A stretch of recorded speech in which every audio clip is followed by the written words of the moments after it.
नमस्कार बंधुरा आज के आमी आपनादेरके सर्षे बाटा दिए पोना माछेर झाल रान्ना करे देखाबो। आपनारा सम्पूर्ण पुरो भिडियोटा देखुन आमी किभाबे रान्ना करी। और आमी एखाने पोना माछ नियेछि देखुन, और माछटा भालो करे परिष्कार करे धुए नियेछि। एबारे माछेर मध्य दिए दिচ্ছি परिमाण मतो नुन और दिए देबो हलुद गुঁড়ো। और नुन और हलुद गुঁড়োटा खूब भालो करे माखिए नेब माछेर मध्य।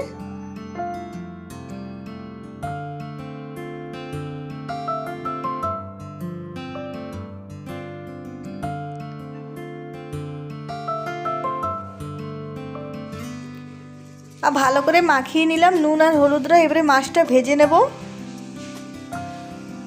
মাছ ভাজার জন্য তেল গরম করে নিয়েছি, তেলটা খুব ভালো করে গরম হয়ে গেছে। এবারে মাছটা ভেজে নিচ্ছি, আর আমি মাছটা সরষের তেলে ভেজে নিচ্ছি। এক সাইডটা ভাজা হয়ে গেছে, উল্টে দিচ্ছি, আর এক সাইডটা ভেজে নেব ভালো করে।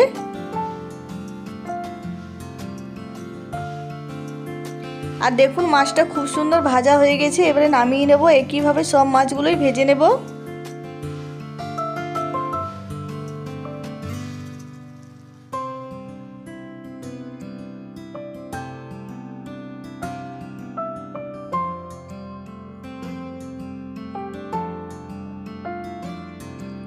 আর সব মাছগুলো দেখুন ভাজা হয়ে গেল।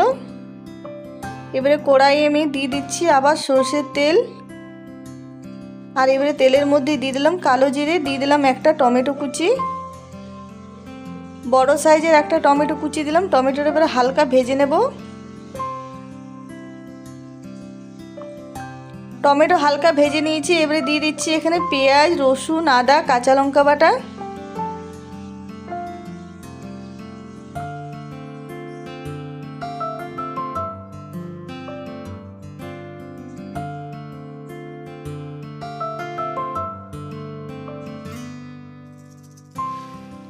আর এবারে দিয়ে দিচ্ছি এর মধ্যে একটু নুন, আর দিয়ে দেবো হলুদ গুঁড়ো, আর দিয়ে দিলাম একটু চিনি। এবারে ভালো করে ভেজে নেব।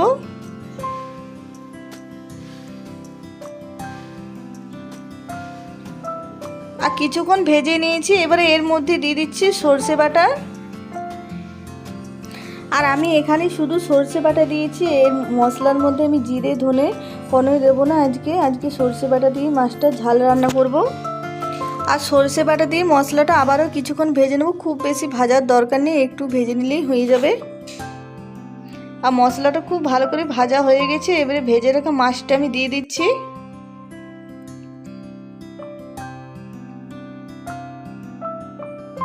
আর ভেজে রাখা মাছটা দিয়ে দিলাম। এবারে মাছটা ভালো করে মশলার সঙ্গে মিশিয়ে নেব।